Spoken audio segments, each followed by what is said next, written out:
Hey guys, Yamakiller here, back again with another reaction video. This time I will be reacting to my Grand Prix LA 2019 finals match. This was my first Grand Prix that I ever top 8'd, and I got to the finals. And the matches that were on camera were both my top 8 match in the quarterfinals and my top 8 match in the finals. And to give you a little bit of backstory, this is my first GP top 8, and I'm playing against Michael Burnett. Michael Burnett, I had a tiny bit of history with. He did not remember who I was, but I had actually played against him. Back in 2018, we had played in a Grand Prix in Vancouver, Canada. It was sealed, I think it was Ultimate Masters maybe, and we were both 6 and 2, so we both made day 2. And we were playing the final round of sealed to see one of us would go 7-2, one of us would go 6-3. But he was an incredibly slow player, and I was down a game going into game 2, and since he was so slow, I ended up having to play very quickly to try and not get a draw, and it ended up costing me the game as I made a few different mistakes that ended up losing me the match, which really sucked. And I held a bit of that resentment when going into the match, but it luckily didn't affect my play All right, we're very underway here in much. the But also finals. before the Let's get match, this thing I had rolling. asked him, do you want to split? Because second place was What did Galfani $3,500, found? first place was Hanger back. 7K. And he said, I have like a lot of money, so my taxes are kind of high, so I'll get taxed a lot on the money if I split, so I'm not gonna do that. I was like, damn, that's like 3 months worth of like expensive for me, $3,500. Half it's like a month and a half. It would be a lot. He was like, nah, I won't split. And I asked him how many pro points he had, and he said, oh, I got enough pro points to be platinum for my top four. And I was like, oh, if I win, I get to silver, which gets me another pro tour invite. He's like, nah, I don't think I'm gonna concede or anything like that. No prize split or anything. I was like, I'd even prize redistribute 7K versus 3,500 because a pro tour invite would be worth that much to me. And he's like, nah, I don't care. I was like, okay, you know, hopefully I can just win. I'm playing Hardened Scales, and he's playing what I felt was nearly my worst matchup in the field, which was Blue Red Phoenix. And so I was like, okay, it's gonna be a difficult matchup, but I can win. I beat this matchup multiple times in the tournaments. I had a good sideboard plan, and hopefully, I can get it done. So, with all that said, with all that backstory towards the match, let us get into the match itself. Okay, here we are in the match, and let's start it.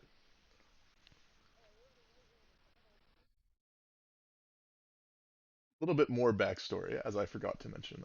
Actually, right before this, after I won my top four match against Dredge, I was interviewed by a Channel Fireball member, and they said, okay, Golf Messenger, how are you feeling about your finals opponent? I was like, if it's the Hardened Scales Affinity Mirror, 50-50, the mirror is just basically a shit show, and, not much skill is put into it. If one person has Hardened Scales and one person doesn't, usually the game just goes the way of that person. But if I'm against Blue Red Phoenix, I feel a bit unfavored, as well as, I'll feel bad if my opponent had Thing in the Ice. I'll feel really bad. That's the only card that I have to worry about. As long as they don't have Thing in the Ice, I feel like my matchup is fine. The removal spells are a little bit clunky. They take some time to set up. They really only have like 4 lightning bolts, maybe one or two other removal spells in the main deck, and I have a lot of resilient threats, especially against lightning bolt. So all that being said, just need to dodge Thing in the Ice. That's the only thing I'm thinking. I started off with a turn one Ancient Stirrings for a Hangerback Walker. My opponent started with a Steam Vents tapped. I'm just like, okay, just need to dodge Thing in the Ice. As long as I dodge that, I'll be good. Walker off of the Ancient Stirrings. Turn two, though, for Burnett. He's got Thing in the Ice straight away. And what do you This know? thing has been Turn two Thing in the Ice, and my heart just drops here. Yeah, basically Even though I don't show it in any way. somewhat similar to a Tarmogoyf against combo or control, right? It's like a 2 mana, 7 power creature. Maybe takes a turn or two to get going. If Against I'm the thinking at this point, even faster well, ones if like they can't flip the Hangerback, Thing in the Ice because they played Hardened Steam Scales, Vents tap, maybe I can Burnett, get these are Steel just Overseer mixed with some Arcbound Ravager or something else this going, is their whole and game possibly plan. one-shot them, Probably or two get them with, ways. like a Walking Ballista of some sort. And we have seen that happen quite frequently. Also, the combination of massive ground attacker with multiple flyers is really difficult to deal with on mass. It just stretches your resources too thin Well, it also gives after that a tempo really hit. good backup plan where your opponent's like, wow, surgical extraction, your 2 Phoenixes, I am doing it. Then you're Yep. like, okay, Crackling Drake. How big is that? Oh, 7/4. Okay, Yeah. next Right. turn. Right now. Yeah, next turn it's an 11/4, and it's Right. just all of a sudden that's it. All right. How about a pair of Thing in the Ices? At this point, when Michael Burnett plays the second Thing in the Ice, I knew for sure it's like, okay, This game is basically over. There's just no way I can win. They can chain cantrips really easily. Almost assuredly, these thing in the ice are gonna flip next turn. I'm gonna have nearly no chance. But in the very very small percentage situation that I can, survive another turn, maybe get some things rolling, I'm gonna play out like, okay, they're not gonna have any removal spells. They're not gonna be able to flip their thing in the ice. That's basically the way that I'm winning this game, which is such a slim chance. Maybe they kept 5 lands, 2 thing in the ice. It is possible. It is a scenario that can happen. With that, I try and play my best. I try and stay cool. It's like, okay, let's think. What's my best scenario where they don't flip thing in the ice? And I'm gonna be playing out to that scenario. Yeah, that's a pair of things for sure. And now Michael You can Burnett see me definitely thinking, flicking my cards, trying to figure out what I need to be doing here. probably faithless looting, and just all of a sudden, Gal's just going to be on a super short clock. Right, and this is probably even the ideal scenario here for Michael, given that now he can just deploy his cantrips in whatever mana-efficient fashion he'd like, rather than having to kind of save up for a turn where he casts 3 of them in one turn. And with 2 Thing in the Ice going, these are going to get transformed very quickly. Another side note here.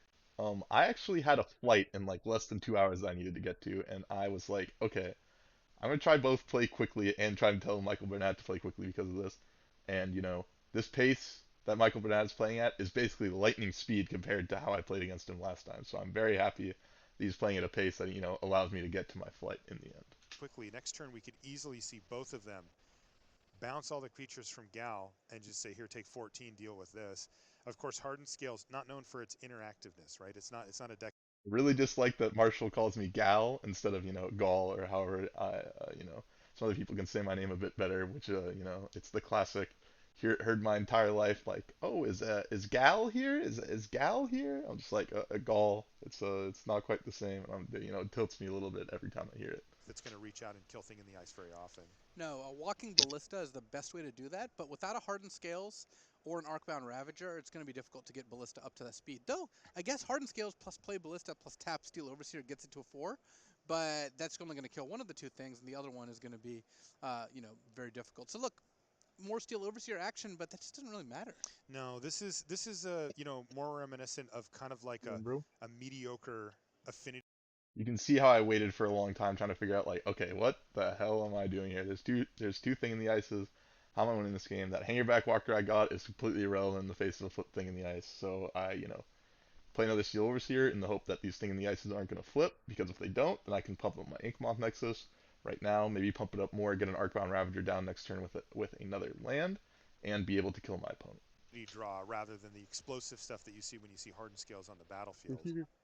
I mean, Yeah, double Steel Overseer is legit, but there's 2 thing in the ice. They're just not going to stay on the battlefield. Yeah, Riley Knight earlier had a surprising point, which is when a deck, doesn't have its namesake card, how good is the deck? And in the case of very quickly with the Serum Visions, I just know that I'm super dead. He's sitting right over the Sidewindered him real good. I like it. So Michael Burnett's going to get to flip I really both of these enjoy things Marshall Nellisity's this just turn side if talk, he wants trying to. to There's no do way that, something while he this could man miss is here. just By the Serum way, Visionsing away. By the way, Michael Burnett, if he wins this game, is exactly doing what you just talked about. He's winning without Phoenix, so Oh yeah, hard mode. I actually had a funny interaction Oop, earlier. he found out. You're getting the stink eye from I think Dennis snitched. It's always funny. He's like thinking for a long time. It's like literally there's just no possible way he could ever lose. But ooh, 2 Manamorphose in the bin. Oh man. And there's that Faithless Looting, and there we go. Faithless Looting, put the thing in the ices, and we are gonna be done here real quick. Watching Tom Martell play to try to hit a 12-3 finish earlier today, and had a funny interaction where he flipped thing in the ice and bounced his opponent's Bedlam Reveler. I then called the judge, informed them Bedlam Reveler's a horror. Yeah, that actually happened last round with a and a Phoenix that you didn't quite see off to the screen, and 17 damage coming in. I'm out of here. I'm like, scoop him up. We're done here. That was it. Michael Burnett. He had a Phoenix there, by the way, too. In case he. It wasn't on the battlefield. Oh, it was. Faithless Looting was the last card. Oh no. You'll be able to see something beautiful and magical. This is another backstory to this. During this time, I just came off of a pro tour where I did pretty badly, and I said, Next time I qualify for the Pro Tour, next time I top 8 a big tournament, I will shave my hair. Until then, I'm not gonna do it. My head was like super, super hairy. I'm wearing this like old military jacket. I'm literally looking like super homeless. But it's the style, it's the aesthetic, and after this tournament, I shave off my hair, but I've never got my hair quite this long ever again. At this time, it's like really Jew froey and everything, and really accentuates my Jewishness. It's really something that I don't see very often or see pictures of. So it's fun seeing me when I looked at my most homeless phase. Clean turn 4 kill out of the Phoenix deck. Yeah, It's actually really hard for that deck to do that's that. really impressive. Yeah. But still, that looked really, really good for Michael Bernard. The combination of that tempo hit plus the massive amounts of damage. As Marshall and LSV talk about sideboarding in the decks and everything, there's one thing to be cognizant of here. I'm gonna skip over to the next when the next game starts, because around 3 minutes of LSV and Marshall just talking about who knows what, just randomness. But something important here, there's in the sideboard that I have to worry about 2 Abrades and 1 Anger of the Gods, and you will see this will come up in a play that I make in the next game. That is going to really dictate how the game goes. Let us skip the actual match. So we're about here, and now we're actually talking about the game again. All right, players are taking a look at their openers. Let's see if we've got some keepers here. This could be the one that decides it. For some reason we started the game and they're not actually going down to this. Yeah, I lead on the Grafdigger's Cage. Obviously one of my best possible cards against them, stopping about half of their deck and Phoenix from actually doing anything. There's a Grafdigger's Cage from Gal. Oh yeah, nice enabling of Mox Opal, by the way. And Grafdigger's Cage not only prevents the Phoenixes themselves from coming back. I actually like how they call it an explosive start, and I literally just put 2/1/1s on the battlefield on turn 2, so it's not actually that explosive. No hardened scales.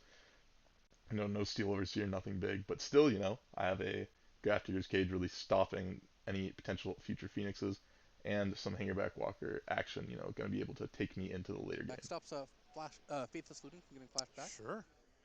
Oh wow, this is an explosive start. Mox Opal goes a long way. Wow, look at this. 6 permanents on the battlefield on turn 1. He's like, go. And, Michael. They just do this, play land, tap land. I'm like, it's another thing in the ice.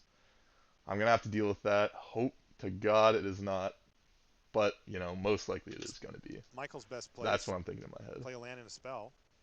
That's it. Now, this is missing, though. One thing that I really hate is, a lot of players spend so much time shuffling and really just feels like we're just, wasting time. Yeah, those are the big three Right. when it comes to, as you described, enhancements. And those are what make Hangerback Walker and Arcbar. Spiral Canal, he's waiting. What else did I spy in that hand? He's Looks like an waiting. Arcbound Ravager to me. Passes the turn, I'm like fist pumping in my head, like no thing in the ice, we're good. I draw a Dismember now, so we're even, we're good against it.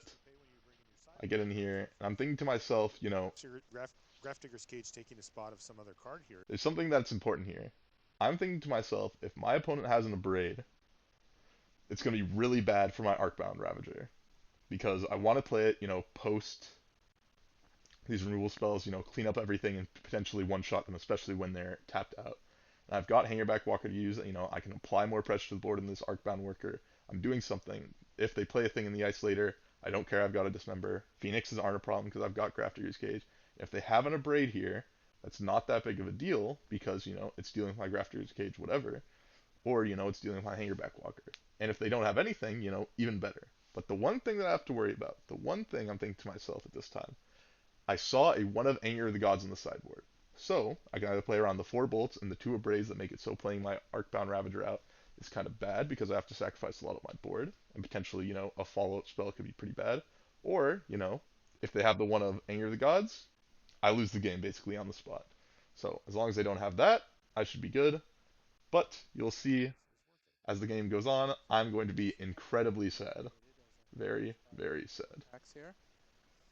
And wow. So, Gal choosing not to play Arcbound Ravager there, playing around, I guess, removal from Michael Burnett, wanting to save that up. But, Ravager is a pretty resilient card. It does a good job against removal, so I'm kind of surprised by Gal deciding not to deploy that. Yeah, especially when you've got 6 artifacts already on the battlefield.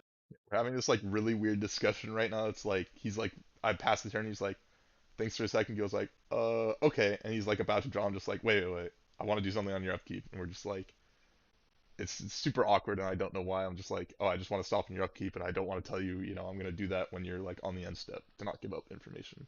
Including two modular creatures.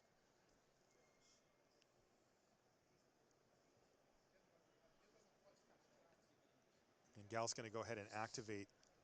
There it is, the absolutely disastrous spell that I was really hoping my opponent wasn't going to have, and they had it, the exact card that I was really worrying about.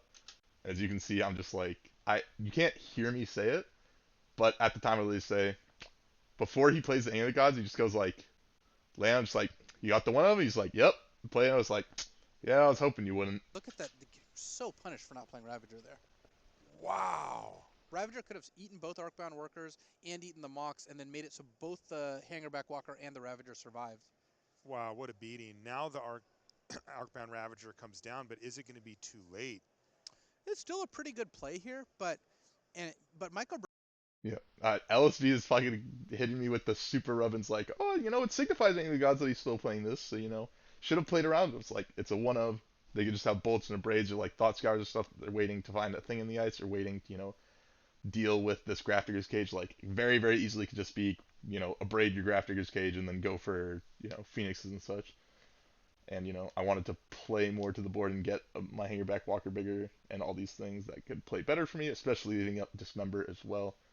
And, LSD hit me with the rubbins of like, well, it really signified Anger of the Gods, so he really should have thought about that before he made that play. It really, hit, really grinding it in that I got absolutely owned by the Anger of the Gods. Burnat's only played one card so far. He's got a grip full of cards. He's gotten to slow play this, which does in some ways signify Anger of the Gods, by the way. So I think that here we've got the thing in the ice, which I do have covered with my Dismember in my hand, but still, not something that I would have preferred to see. Given how Arcbound Ravager works, getting to move counters around at free will here. Right. Well, there's Thing in the Ice again for Michael Burnett, and if he can get that thing transformed, it'll be very good for him. Gal down to just one card as it sits, and this is going to be targeting me, Thought Scour, and he hits a couple of cards. So he hit me with the Gal as well, both of them being very consistent. I feel like I almost missed the Mox Opal to get extra black mana. So where does this put us here? Gal has a clear. My board really sucks here. I don't sacrifice to the Arcbound Ravager because I'm still afraid of like a Braid. And it only is one extra damage, and I think it's better to, have my things spaced out in case of, some Lightning Bolt or Braid shenanigans. And, I am in a pretty rough spot, especially with his 5 or 6 cards. But, we have some insano draws we can find. I can find like Scales into some Hangerback Walker, Walking Ballista stuff. But as it stands, I'm looking pretty bad. Board and a little bit of power, including an Arcbound Ravager. Is it just 2? You just start chipping away here? Like Gal could potentially sacrifice like a Darksteel Citadel or a Mox Opal. I think would both be reasonable, but might be waiting for a Hardened Scales because you just get a lot more mileage out of sacrificing artifacts once you have Hardened Scales. Still, Michael Burnett just sitting on 6 cards in hand with already 4 lands in play, which is kind of a lot for the Phoenix deck. Yes, it really is. Thanks to Faithless Looting, the Phoenix deck does a good job of discarding. That is just slow as a snail here for, one of his a million cantrips that he has. And he's tapping a blue mana source to kick off the festivities here this turn.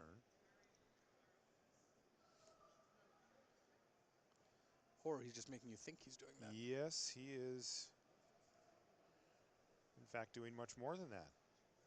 Out of the tank here with the best possible spell, a classic. Oh, it's a Braid. Likely choosing the destroy target artifact mode. Indeed. Combination of worst case scenario for me. Destroy the Arcbound Ravager, which now he's got an Omega threat to own me. And I've got Stone Nothings. Wow, what a turn for Burnett. Oh yeah, Terramander is a kind of a perfect threat here because remember that Grafdigger's Cage stops any Arclight Phoenixes coming from the graveyard, but doesn't affect Terramander at all. Yeah, this draw seems to have lined up very well against Gal's draw. If he does draw a Phoenix, he could just play it.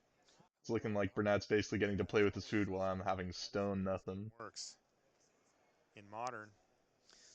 I don't know why, but I like hard casting cards you're supposed to cheat into play. Phoenix, I was over the moon. You see me just like, yeah, you do your thing, I don't care. It's like I can't do anything about it anyways, so Something about that, really just there's just nothing I can do at this point.